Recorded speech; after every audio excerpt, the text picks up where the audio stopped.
खबर गाजीपुर से है, जहां पहुंची योगी के कैबिनेट मंत्री ओम प्रकाश राजभर ने कई मुद्दों पर बयान दिया है। इस दौरान मिल्कीपुर उपचुनाव को लेकर सपा के आरोपों पर पलटवार करते हुए मंत्री ओम प्रकाश राजभर ने कहा कि करहल और सीसामऊ की सीट वो कैसे जीते, लोकसभा चुनाव में 37 सीट सपा ने कैसे जीती, उन्होंने ये सीटें जनमत से जीती कि किसी और तरह, वही खुलासा करें। ओपी राजभर ने कहा कि इन दोनों सवालों का जवाब भी उन्हें देना चाहिए। दिल्ली चुनाव में बीजेपी की जीत पर बोलते हुए ओपी राजभर ने कहा कि मोदी जी के विकास योजनाओं और कल्याणकारी नीतियों पर देश की जनता को विश्वास है। महाकुंभ में श्रद्धालुओं के टोल टैक्स माफ करने के अखिलेश यादव के बयान के सवाल पर उन्होंने कहा कि गाड़ी चलाने पर टोल टैक्स देने में क्या दिक्कत है। देखें गाजीपुर से पवन मिश्रा की खास खबर। जीत चुके हैं आप लोग, लेकिन सपा के लोग आरोप लगा रहे हैं कि हम चुनाव हारे नहीं, मुझे हराया गया है, सरकारी मशीनरी का दुरुपयोग किया गया है। देखिए, हारने के बाद व्यक्ति कुछ भी कह सकता है। वोट जनता देती है, जनता मालिक है। चुनाव के समय वही भगवान होती है। और पिछले 9 विधानसभा उपचुनाव हुए, उसमें 2 सीटों पर करहल और सीसामऊ समाजवादी पार्टी ने जीता, 7 लोग जीते। तो उन 2 सीटों पर समाजवादी पार्टी कैसे जीती थी? सवाल पहले नंबर 1। नंबर 2 सवाल, लोकसभा के चुनाव में 37 सीटें जब चुनाव लोकसभा का हो रहा था, तो समाजवादी पार्टी किस आधार पे जीती थी, ये भी बताने का काम करें वो लोग कि भाई हम लोगों ने धांधली करके, गुंडई करके, लूटपाट करके जीता है कि जनता के मत से जीता है। ये तो वही खुलासा कर सकते हैं, बता सकते हैं। मंत्री जी, देखा जाए तो गाजीपुर के सांसद अफजाल अंसारी ने मुख्यमंत्री जी के बयानों को पलटवार करते उन्होंने कहा है कि अगर आप लोग बटोगे तो पिटोगे, इस तरह का वो बयान दे रहे हैं। देखिए, नेता है, नेता का बयान दिल्ली विधानसभा चुनाव को लेकर क्या कुछ कहेंगे सर? देखिए, देश में मोदी जी की जो विकास की योजनाएं हैं, उन योजनाओं से देश की जनता पर भरोसा और विश्वास करती है मोदी जी पर।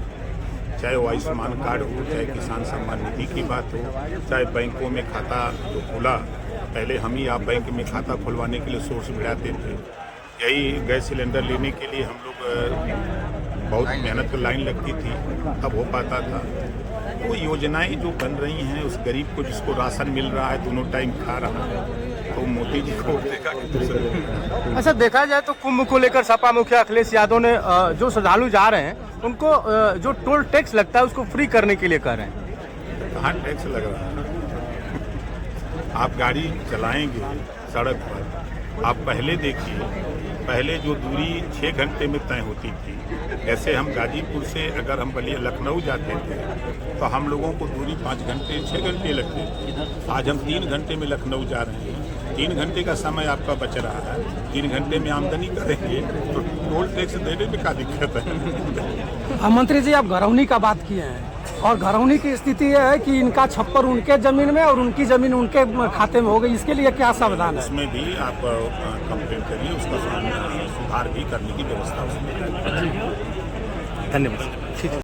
साथियों, मैं आपसे फिर कहना चाहता हूँ कि ये नोट का लेना साथी ओम प्रकाश राजभर की मंशा मंत्री विधायक बनकर के रुपया कमाना नहीं है। रुपया कमाना होता तो बगल की विधानसभाओं में झांक के देख लो, 50 से 60% धन लोग विभिन्न संस्थाओं को देकर के 40 से 45% कमीशन लेते हैं। ओम प्रकाश राजभर चुनौती देता है इन जहुराबाद की धरती पर एक भी संस्था को नहीं दिया, एक भी पैसा किसी संस्था को नहीं दिया हो।